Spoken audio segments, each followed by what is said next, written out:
bonjour, nous sommes en direct du Salon de l'Agriculture dans le hall 2 du stand Semae sur le plateau Village Semence. Et j'ai le plaisir d'accueillir un plateau 100% féminin pour parler de l'agricultrice, et plus exactement de l'agricultrice d'aujourd'hui. Et j'ai le plaisir donc d'avoir à ma gauche Delphine Pruneau, qui est réalisatrice du film, du documentaire plus exactement, Moi agricultrice. À ses côtés, Marie-Hélène Cazobon, qui est agricultrice, et on l'entendra aussi avec son accent des Landes. Elle est élue à la Chambre d'agriculture des Landes. Et puis, j'ai à ma droite Alexandra Poirier, qui est étudiante au lycée de Nevers. Alors, pour parler des femmes et des agricultrices d'aujourd'hui, on va commencer, si vous me le permettez, Delphine, de lancer le générique de votre documentaire « Moi, agricultrice ». Et puis après, on se retrouve.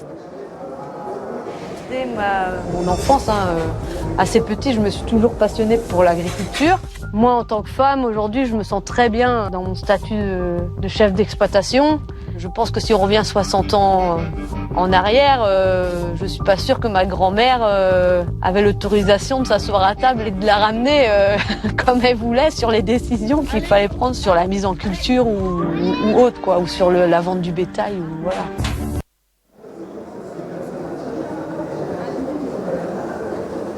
Alors, vous allez nous parler de ce film et on reverra des témoignages. Qu'est-ce qui vous a donné l'idée et l'envie de faire ce documentaire, Delphine ?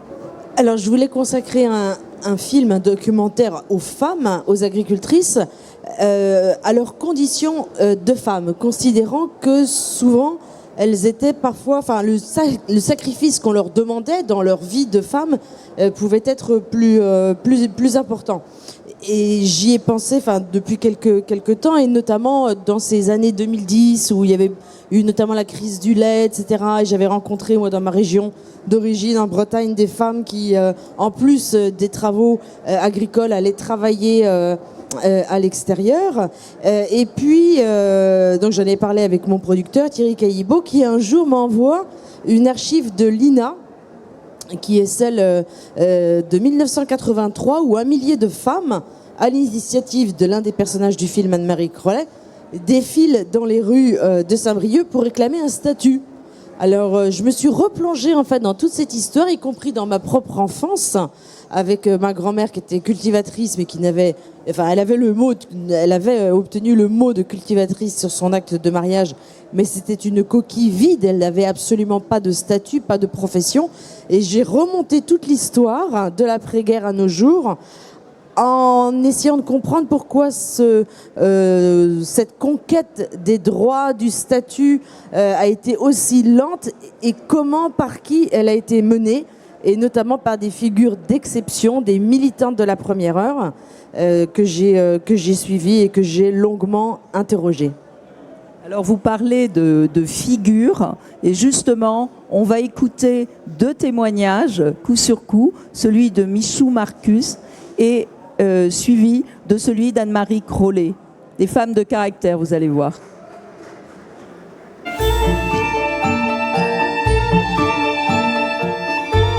Alors, ce qui m'a fait bouillir, je me revois encore quand le recenseur est venu, et puis il faisait son truc, alors tant de poulet, tant de ci, tant de là, fallait tout dire, hein.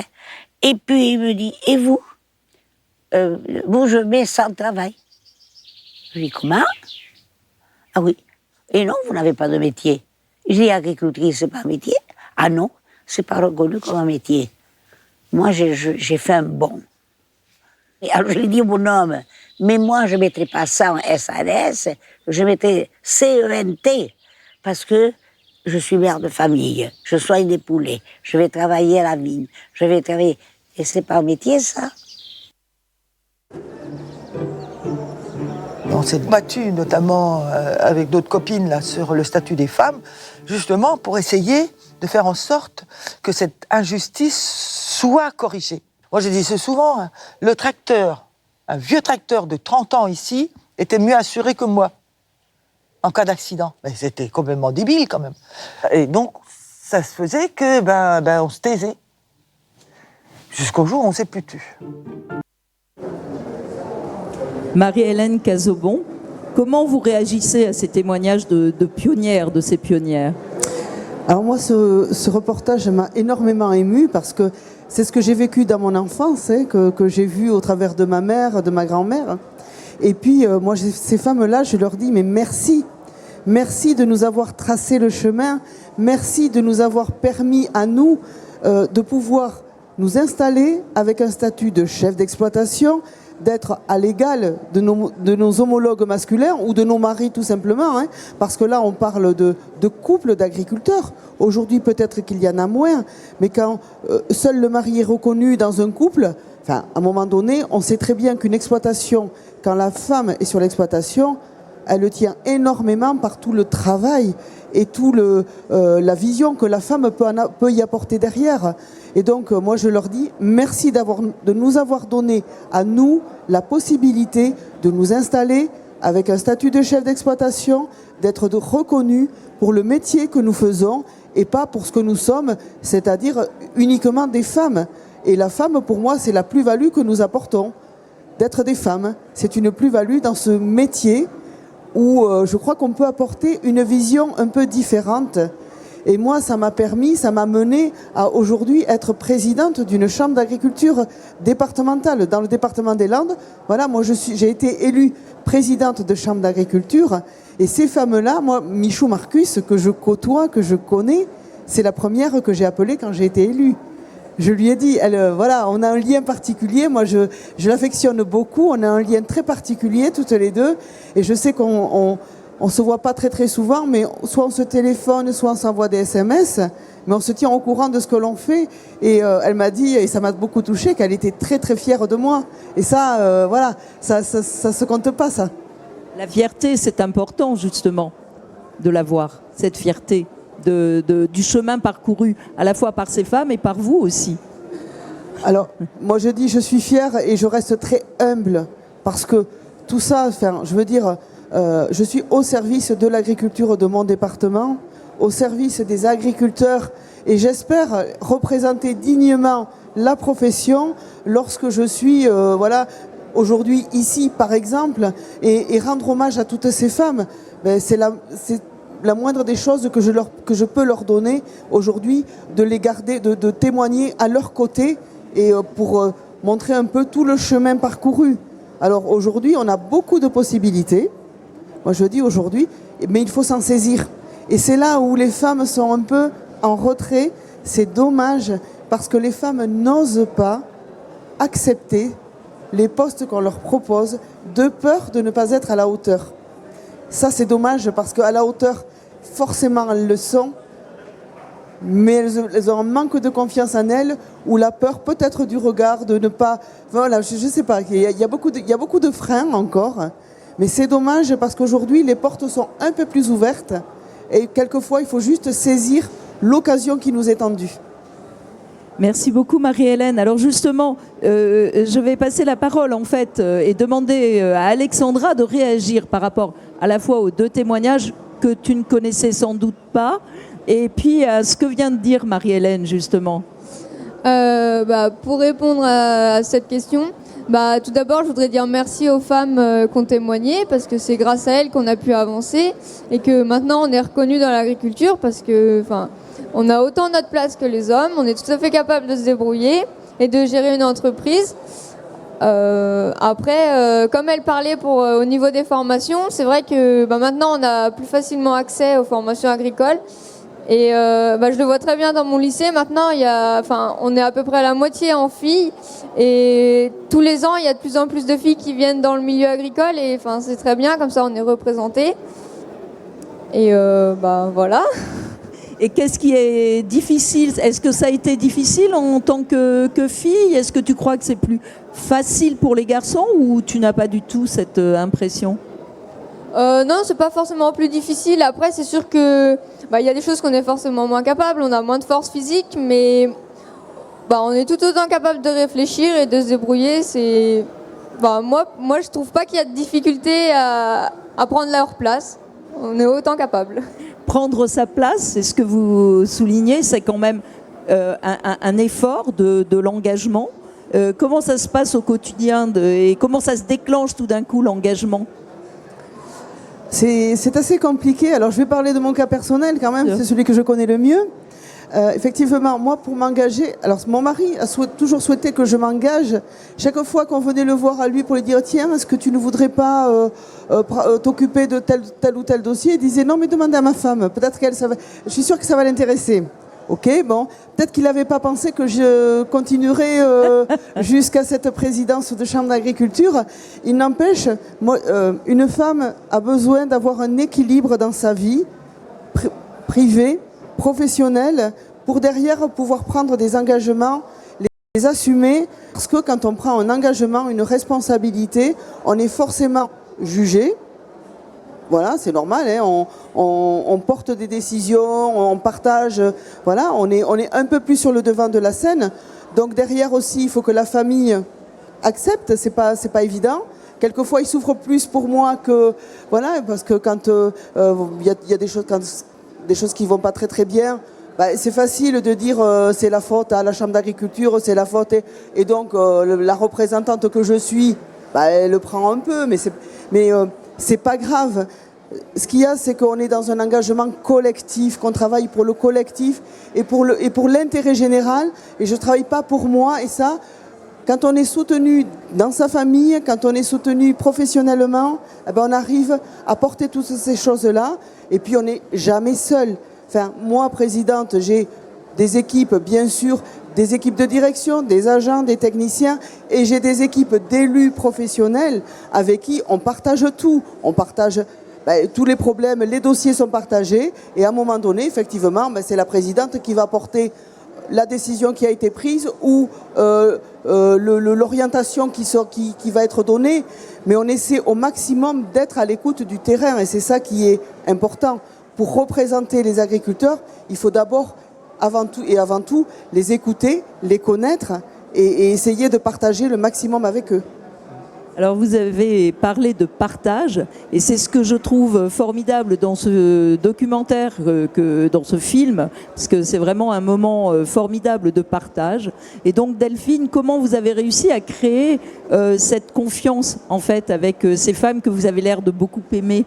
Oui, je les respecte, j'ai beaucoup d'admiration pour elles, et je continue encore là depuis la diffusion du documentaire de leur parler régulièrement. Je pense qu'elles ont saisi la raison pour laquelle je faisais ce documentaire que j'ai dédié à ma grand-mère. Et je pense aussi que, alors, mes grands-parents maternels étaient paysans, mes grands-parents paternels étaient meuniers, et mon père, lui, a exercé le métier d'inséminateur de bovins, donc je connais bien, et je pense qu'elles ont été sensibles à la fois à la raison pour laquelle je voulais faire ce film en hommage à toutes ces femmes pionnières, et le fait qu'on venait aussi peut-être du même milieu social. Et elles m'ont accordé beaucoup de temps, en fait, avant que l'on commence à filmer. J'ai partagé des repas. J'ai eu l'occasion de dire, avec un petit peu de cocasserie l'autre soir à l'Assemblée nationale, quand nous avons présenté le film, mais que la première chose, quand j'ai rencontré Michou Marcus dans les Landes, c'est qu'elle m'avait préparé un repas que je ne connaissais pas, qui était un inédit pour moi. C'est qu'elle m'a fait découvrir et déguster des cœurs de canard, sa spécialité. Et voilà, on a partagé des repas, nous avons partagé des promenades, nous avons passé aussi avec toutes des soirées, parce qu'elles ont accepté de m'ouvrir les placards, les tiroirs, pour retrouver des photos, des témoignages en fait de toute cette période durant laquelle en fait elles se sont engagées. Donc je pense qu'en fait, et en plus je leur ai dit, moi je n'ai pas l'intention de faire de l'interview dite un peu classique.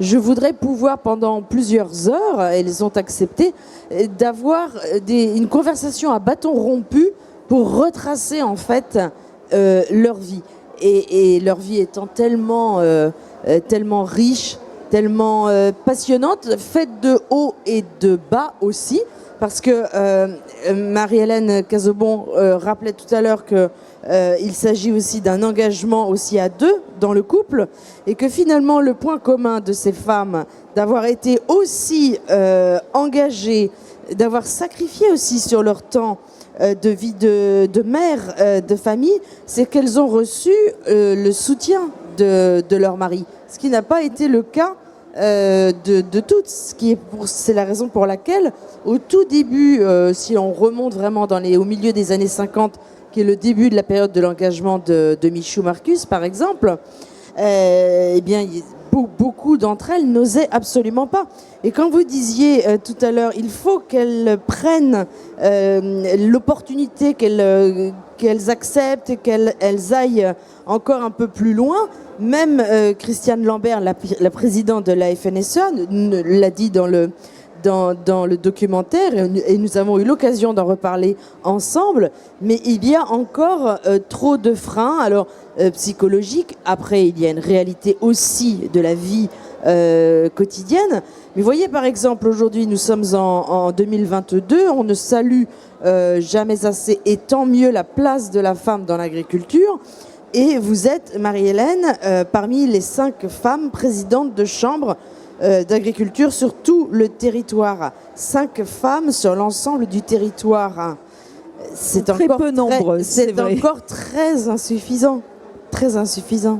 Très insuffisant, et c'est vrai que, merci Delphine, de souligner engagement, c'est derrière, il y a eu un combat. Et c'est vrai que ces témoignages, c'est aussi la preuve qu'elles sont parties de très loin, de cette invisibilité, et qu'aujourd'hui, on les entend plus. On vous entend aujourd'hui, Marie-Hélène, mais vous êtes 5 quand même à prendre le flambeau.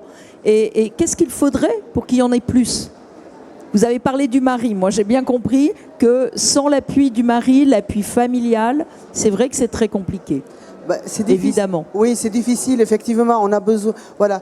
Alors, cet équilibre-là, il le faut parce que quand on part de chez soi plusieurs jours ou qu'on est en permanence en réunion, à un moment donné, effectivement, il faut arriver à trouver un équilibre. Alors, chacune doit trouver le sien. Hein, voilà. Je pense que c'est à bâtir. Ensuite, aujourd'hui, au niveau des chambres d'agriculture, au niveau de la profession agricole, les femmes chefs d'exploitation représentent 30%. Donc, sur les listes électorales pour les élections en chambre d'agriculture, une femme, un candidat sur 3 est une femme. Voilà. Maintenant, effectivement, moi je me souviens la première fois que je me suis présentée, qu'on m'a sollicité, qu'on m'a dit est-ce que tu veux te présenter sur la liste pour les élections à la Chambre d'agriculture. J'ai dit après réflexion, j'ai fini par dire oui.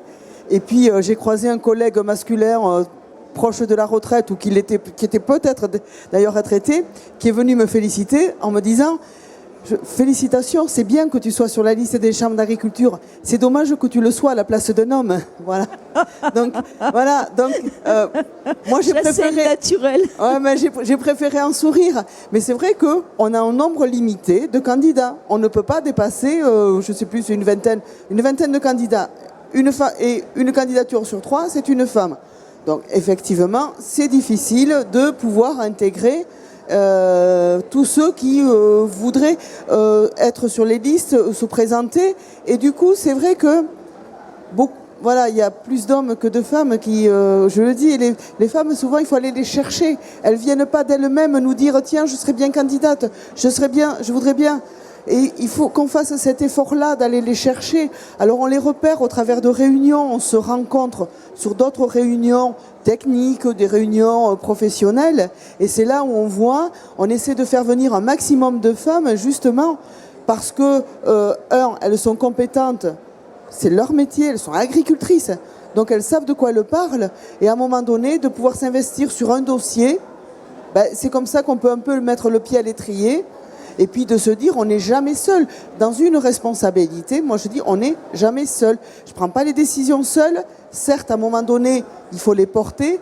On ne donne pas toujours, on ne dit pas toujours ce que les gens ont envie d'entendre. Notre responsabilité, c'est de faire la part des choses et à un moment donné, de pouvoir trancher et porter la décision qui va faire que c'est dans ce sens-là qu'il faut aller parce qu'on n'a pas le choix. Et ça, quelquefois, il faut être en capacité d'expliquer, d'argumenter. C'est beaucoup de patience. Là, un rôle de responsable professionnel, c'est beaucoup de patience pour expliquer souvent les mêmes choses, mais à des personnes différentes. Et donc, il faut être en capacité de s'adapter à notre public.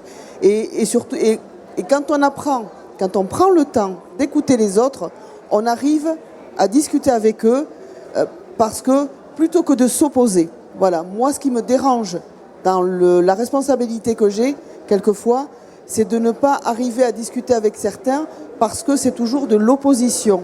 C'est contre-productif, c'est dommage.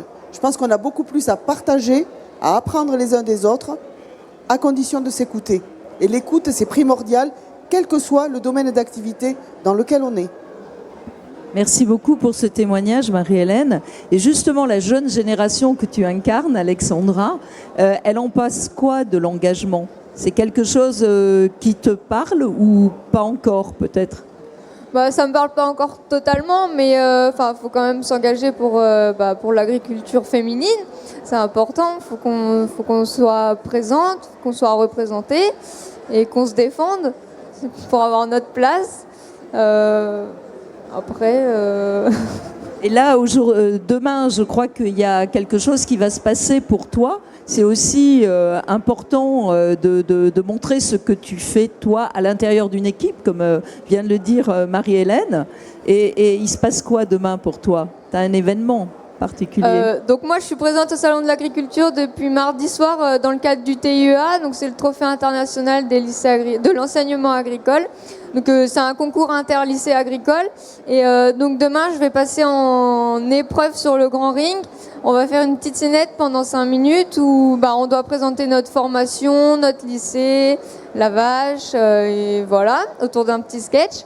Donc du coup, je vais passer devant tout le monde et faut quand même qu'on soit à la hauteur, faut pas qu'on fasse d'erreur. On va donner tout ce qu'on peut pour faire le mieux.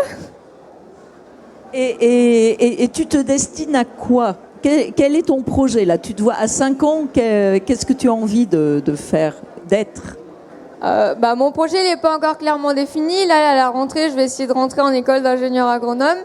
Et après, j'aimerais bien être technicienne d'élevage.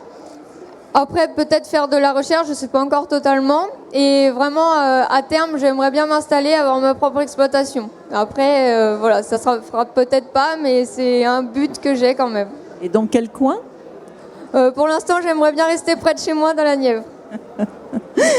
Marie-Hélène, Delphine, un mot pour si vous aviez une baguette magique, vous voudriez qu'on change quoi, ou au contraire, vous avez envie qu'on garde quoi ? Non, je voulais juste rebondir. Oui, bien pardon, je ne sais pas si on a le temps ou quoi. Mais moi, j'apprécie beaucoup ce que j'ai entendu parce qu'aujourd'hui, dans l'agriculture, on a des jeunes qui se forment de plus en plus et qui vont de plus en plus loin. Et ça, c'est vraiment un bonheur et un grand bénéfice pour l'agriculture. Et nous avons, la responsabilité, justement, d'écouter ces jeunes-là, de savoir de quoi ils ont envie demain. Et en tant que responsable chambre d'agriculture, je crois qu'on a une vraie réflexion à avoir. Et sur mon département, je crois on commence à l'avoir. Et je ne sais pas comment on va pouvoir le tourner, mais en tout cas, s'intéresser à ces jeunes. Pour leur faire intégrer les formations agricoles, parce que malheureusement, alors oui, il y a beaucoup plus de filles, et chez moi, c'est plus de filles que de garçons. Donc, heureusement, on a ce public-là, mais du coup, comment en capter davantage ? Parce que, mine de rien, les formations, on a l'impression qu'elles sont de moins en moins remplies, et c'est un enjeu pour nous de trouver, si on veut, du renouvellement de génération, c'est un enjeu pour nous de trouver des jeunes qui s'intéressent à l'agriculture et de voir quelle est leur vision de l'agriculture. Ça, c'est important, et c'est vrai que les jeunes s'installent, certains très jeunes, et d'autres beaucoup plus tard, parce qu'ils ont eu plusieurs vies avant. Mais ça, c'est la jeunesse d'aujourd'hui, et c'est ça aussi qu'il faut que nous entendions. Donc, préparons nos exploitations à transmettre à des jeunes formés, de plus en plus formés. Et que veulent ces jeunes-là ? Que veulent-ils trouver dans l'agriculture de demain ? C'est à nous aussi à réfléchir et à leur proposer des choses, mais avec eux, et pas réfléchir à leur place. C'est la filiation, la transmission que l'on voit très bien, ce passage de flambeau avec les témoignages que vous avez mis en scène dans votre documentaire, Delphine. Oui, la nouvelle génération, elle est particulièrement déterminée, mais je crois, Alexandra, que tu as utilisé le mot « il faut quand même se défendre un peu ». Oui, exactement. Tu confirmes? Ah oui. Bon. Parce qu'il y a quand même quelque chose, moi, qui me frappe, c'est qu'effectivement, cette nouvelle génération qui est très reconnaissante du travail et du long combat mené par les précédentes générations, elles veulent de plus en plus inventer aussi de nouveaux modèles, ou en tout cas pouvoir choisir le mode agricole qu'elles souhaitent. Elles sont aujourd'hui donc 25% de chefs d'exploitation, hein, c'est bien cela, même un peu plus. Ouais, oui, en moyenne, entre 25 et 30. Ouais. Entre 25 et 30, bon. Et simplement, vous devez sûrement le savoir, c'est qu'en fait, le nombre d'installations des femmes, il stagne. Et ça, c'est un vrai paradoxe. Et donc, parmi les raisons qui sont évoquées, il y a malheureusement encore un petit peu trop la méfiance des banques. Il y a aussi cette tradition de la transmission du foncier à des hommes, hein, plutôt qu'à des femmes. Il y a encore, bon, vous faisiez tout à l'heure la réflexion au moment de votre élection, ça aurait été mieux si ça avait été un homme. Bon, il y a, moi, beaucoup de femmes de la nouvelle génération qui me parlent quand même encore d'une tradition un peu machiste qui perdure. Alors, ça peut être bon enfant, mais ça peut être aussi un sexisme ordinaire, enfin ambiant, qui peut, et c'est peut-être là d'ailleurs un des freins quand vous disiez pourquoi est-ce qu'elle ne s'engage pas davantage. Même Christiane Lambert m'en a parlé en disant c'est vrai qu'il faut, comme elle le dit elle-même, en fait, il faut casser le plafond de verre, quoi. Briser le plafond de verre, ça va être le mot maître et sur lequel on va terminer. Ça veut dire qu'il faut faire encore beaucoup de choses. Je crois qu'il y a encore beaucoup de choses. Et vos témoignages, Alexandra, Marie-Hélène, prouvent qu'on peut effectivement briser le plafond de verre. Donc merci beaucoup pour toutes les deux et merci beaucoup pour ce magnifique film, Delphine. Merci. Merci. Merci. Au revoir.